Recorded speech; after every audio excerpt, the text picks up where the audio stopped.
کہتے حضور کھڑے ہو گئے تو کہنے لگے میں نے آپ کے برابر جانا ہے. بچے جو مرضی ضد کر لیتے ہیں نا. قد چھوٹا تھا, عمر 7.5 سال تھی. کہنے لگے نانا میں نے برابر جانا ہے. تو نبی پاک صلی اللہ علیہ وسلم نے ہاتھ پکڑ لیے, فرمایا چل پھر ہو جا برابر. تو حضرت ابو ہریرہ کہتے ہیں انہوں نے حضور نے ہاتھ پکڑے, اوپر کھینچا تو امام حسین نے پہلے اپنے پیر حضور کے گھٹنوں پہ رکھے, پھر نبی پاک کے سینے پہ رکھے, اور جب ان کا قد سر تھوڑا سا حضور سے اونچا ہو گیا تو محبوب فرمانے لگے چل بس کر, تو نے تو کہا تھا آپ کے برابر ہونا ہے, تو اوپر نکل گیا ہے, چل بس کر. فرماتے ہیں پھر امام حسین نے زبان باہر نکالی تو محبوب ان کی زبان چوسنے لگے, پھر ساتھ لٹا لیا اور انہیں سونگھنے لگے. تو میں نے عرض کی حضور آپ حسین کو سونگتے کیوں ہیں؟ تو فرمایا ابو ہریرہ مجھے حسین کے وجود سے جنت کی خوشبو آتی ہے, مجھے حسین کے وجود سے جنت کی. ایک دن حضور گزر رہے تھے, اصل اس طرح تھا کہ یہ نبی پاک کا حجرہ تھا. جن لوگوں کو اللہ نے مدینے کی زیارت کرائی ہے وہ جان سکتے ہیں, نبی پاک کا حجرہ تھا تو حضور کے حجرے کی اس جانب یعنی مسجد کی جو بالکل سیدھ ہے اس کی بیک میں سیدہ فاطمہ رہتی. تو حضور اکثر نہ نماز کے لیے جب نکلتے تو حضرت فاطمہ کے حجرے کے پاس سے ہو کر دوبارہ محراب میں جاتے. محبوب حجرے کے پاس سے گزرے تو امام حسین رو رہے تھے, تو حضرت فاطمہ نے کسی بات میں جھڑک دیا تو امام حسین رونے لگے. تو نبی پاک نماز کے لیے گئے تو واپس لوٹ آئے, اور واپس تشریف لا کے کہا فاطمہ حسین کو کیا ہوا؟ عرض کی یا رسول اللہ تنگ کر رہے تھے, میں نے ڈانٹ دیا ہے. کیا خوبصورت جملے ہیں حدیث پاک میں. سرکار نے فرمایا فاطمہ اس کو حسین کو نہ رونے نہ دیا کر, یہ جب روتا ہے نا تو میرے دل کو تکلیف ہوتی ہے. تو بی بی صاحبہ کہتی ہیں یہ حکم آیا نبی پاک کا میرے نام, پھر میں نے ڈانٹنا چھوڑ دیا. یہ ان کے فضائل تھے. کب ان کی تربیت خود نبی پاک نے فرمائی, خود ڈیوٹی. میں کسی منطق کا میں اب تو اللہ تعالیٰ معاف کرے, پہلے ہم لوگوں کو کہتے تھے فلانی مجلس میں نہ جانا فلانی, اب تو مصیبت بن گئی ہے, جانے کی ضرورت نہیں, ہر شے موبائل میں آ گئی. مجھے بھیجتے ہیں کہتے ہیں حضرت صاحب یہ ذرا سننا, یہ ذرا سننا. کل کراچی سے کچھ مہمان آ گئے اور بچوں نے وہ کلپ سنبھال کے یہ مولوی دیکھو کیا کہتا ہے. اب آیتیں پڑھی جا رہی ہیں قرآن پاک کی, اتنا ٹکڑا یہاں سے لیتے ہیں, اتنا ٹکڑا یہاں سے لیتے ہیں, اور ملا کے پتہ نہیں کون سا مکسچر بنا رہے ہیں. کسی آیت کا ترجمہ نہیں, کوئی واضح حدیث نہیں. ایسے ہوا ہوگا, پھر اس کو اس سے جوڑ لیں تو کیا بنتا ہے, اتنی جمع کر لیں. یہ کون سا دین ہے جو توڑ مروڑ کے بیان کر رہے ہیں؟ کون سا مذہب ہے؟ دین تو واضح کھلی کتاب ہے.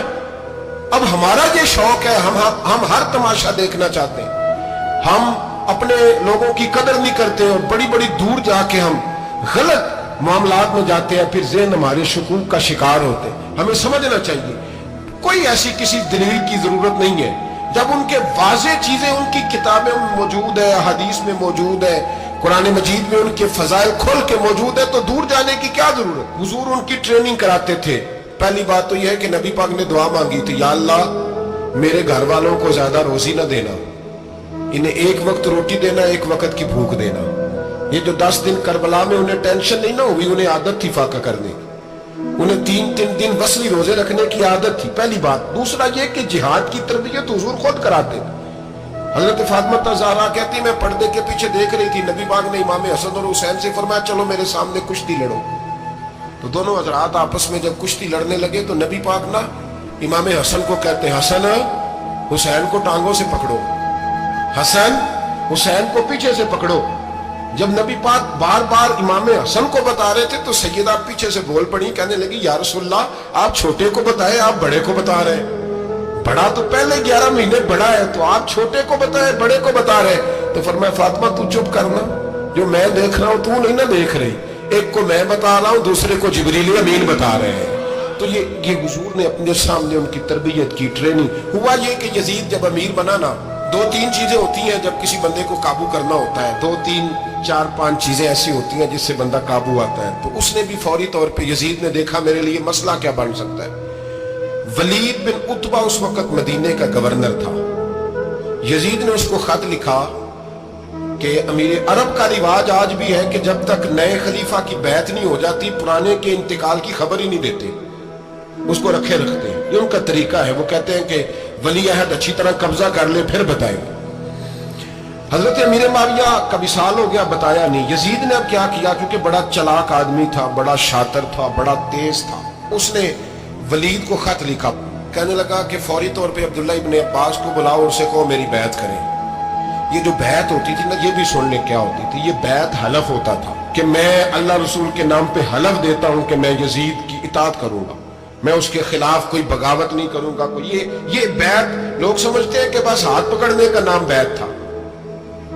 اس بیعت کا متبادل جمہوری ملکوں کے اندر ووٹ آیا ہے، تو کہا بیعت کریں. حضرت عبداللہ ابن عباس کو بھی بلاؤ، عبداللہ بن زبیر کو بھی بلاؤ، امام حسین کو بھی بلاؤ. امام حسین آدھی رات کے وقت بیٹھے تھے مسجد نبوی میں، چونکہ پانچوں نمازوں کی آپ امامت کرتے. امام حسین نماز پڑھا کے عشاء کی بیٹھے تھے جناب عبداللہ بن زبیر. عبداللہ بن زبیر کون تھے؟ یہ نبی پاک صلی اللہ علیہ وسلم کی پھوپھی پوتے تھے اور جناب صدیق اکبر کے نواسے تھے حضرت عبداللہ بن زبیر. اور جناب زبیر بن عوام عشرہ مبشرہ صحابی ہیں، ان کے بیٹے بہت زیرک آدمی تھے، یہ بھی امام حسین کے پاس بیٹھے. عبداللہ ابن عباس بھی تھے جو حضور کے چچا کے بیٹے ہیں، اس امت کے پہلے مفسر ہیں قرآن پاک. یہ لوگ بیٹھے تھے تو ولید نے ایک بندہ بھیجا، اس نے آ کے کہا جناب آپ کو گورنر صاحب نے بلایا ہے. تو عبداللہ بن زبیر کہنے لگے حسین اس وقت بلانے کی بات سمجھ میں نہیں آئی. تو امام حسین بڑے بصیرت والے تھے، اللہ نے بصیرت دی تھی. کہنے لگے عبداللہ آپ کو سمجھ نہیں آئی، مجھے سمجھ آ گئی. امیر معاویہ وصال کر گئے اور یہ ہمیں جو بلایا گیا ہے نا، یہ یزید کی بیعت کے لیے بلایا گیا ہے. تو کہا پھر آپ آدھی رات کو نہ جائیں، آپ کے لیے خطرہ ہوگا. تو امام حسین فرمانے لگے خطرہ حسین کو نہیں ہوتا. نہیں کہا پھر بھی آپ مہربانی کریں ذرا احتیاط سے جائیں. تو جناب عبداللہ ابن زبیر نے، عبداللہ ابن عباس نے 14 بندے نیزے دے کے تلواریں دے کے امام حسین کے ساتھ بھیجے اور کہا کہ امام حسین اگر اس نے کوئی غلط ملت بات کی نا، زبردستی بیعت کرنے کا کہا، تو آپ بس کوئی ایک بات اونچی آواز میں کر دینا، یہ سپاہی پیچھے آ جائیں گے. امام حسین ان 14 بندوں کو لے کے گورنر ہاؤس پہنچ گئے. جب آپ وہاں پہنچے اس نے بتایا، اس نے کہا جی حضرت امیر معاویہ انتقال کر گئے اور آپ نے یزید کی بیعت کرنی ہے. تو امام حسین فرمانے لگے میں چھپ کے بیعت نہیں کروں گا. مجمع لگاؤ، جمعے والے دن اعلان کرو، جو طریقہ ہے حضرت ابوبکر صدیق کا، جو طریقہ ہے حضرت عمر فاروق کا، جو انداز حضرت عثمان غنی کا ہے، جو مولا علی کا ہے، سرے عام اعلان کرو. اگر ساری دنیا یزید کی بیعت کرے گی تو میں بھی تیار ہوں. تم مجھ سے بیعت لے کے پھر لوگوں کو بتانا چاہتے ہو کہ حسین بیعت وہ کر رہے ہیں تو تم کیوں نہیں کر رہے؟ میں عام آدمی نہیں ہوں، لہذا چھپ کے بیعت نہیں کرتا. جب یہ بات کی نا تو ولید بڑا نرم دل تھا اور امام حسین کی شان کو جانتا تھا. وہ جانتا تھا یہ نبی پاک کا خاندان ہے. اس نے کہا جی مجھے تو حکم تھا، باقی آپ حضور کے نواسے ہیں، میں کل کچھ. وہاں ایک بڑا بدبخت شخص بیٹھا تھا، عبد الملک بن مروان. وہ ولید سے کہنے لگا کہ اگر حسین آج تمہارے ہاتھ سے نکل گئے تو تمہارے لیے بہت بڑا مسئلہ کھڑا ہو جائے. انہیں جانے نہ دینا، یا بیعت کراؤ یا ان سے کہو جنگ کے لیے تیار ہو. تو امام حسین رضی اللہ تعالیٰ عنہ کے کانوں میں آواز گئی تو فرمانے لگے ابن مرجانہ، اگر تیرے اندر جرت ہے تو آ سامنے حسین کے، اس کے کانوں میں باتیں نہ کر، کانا پوسی نہ کر، باہر آ میدان میں، شرارت نہ کر، باہر آ، میں تمہیں ابھی بتاتا ہوں کہ حسین سے مقابلہ کرنے کا انجام کیا ہے. یہ کہہ کہ امام حسین باہر نکلے، اپنے بھائی محمد بن انفیہ کو بلایا، عبداللہ بن زبیر، عبداللہ ابن عباس، ڈھیر سارے لوگ اکٹھے ہو گئے. فرمایا یہ معاملہ ہے، اب کیا کرنا ہے؟ تو وہ کہنے لگے حضور وقت ابھی مناسب نہیں ہے، آپ اس طرح کریں یہاں رکے، ہم مکے سے، عراق سے، کوفے سے لوگوں کو بلاتے ہیں، یہاں ایک بڑی مجلس مشاورت قائم کرتے ہیں. امام حسین فرمانے لگے اگر تم مشاورت قائم کرو گے تو ولید اور عبد الملک بن مروان وہ تو جنگ کرنے کو تیار ہیں، اور نبی پاک نے فرمایا ایک مینڈا ہوگا جس کی وجہ سے مدینے کی گلیوں میں لہو بہے گا. فرمانے لگے میں وہ بکرا، وہ مینڈا نہیں بننا چاہتا. کہا پھر آپ کیا کریں گے؟ تو امام حسین رو پڑے، فرمانے لگے میں مدینہ چھوڑ جاؤں گا لیکن مدینے کی حرمت پامال نہیں ہونے دوں گا. امام علی مقام آدھی رات کے وقت نکلے. سیدہ فاطمہ کا دروازہ ایک اس دن تھا جس دن حضرت مولا علی کوفے چلے گئے، اور دوبارہ آج تالا لگا جب امام حسین نکلے. آپ جنت البقیع کے پیچھے کھڑے ہو کے حضور کا روزہ دیکھنے لگے. اس وقت گنبد تو نہیں ہوتا تھا، روزہ دیکھنے لگے. نانا تیرے کرم کے خزینے کی خیر ہو، میں جا رہا ہوں تیرے مدینے کی خیر ہو. سارا خاندان لے گئے، مکے تشریف لے گئے. حج کے ایام قریب آنے والے تھے. امام حسین نے وہاں لوگوں سے باتیں کی. جب امام حسین وہاں پہنچے تو کوفے سے خط آنے لگے.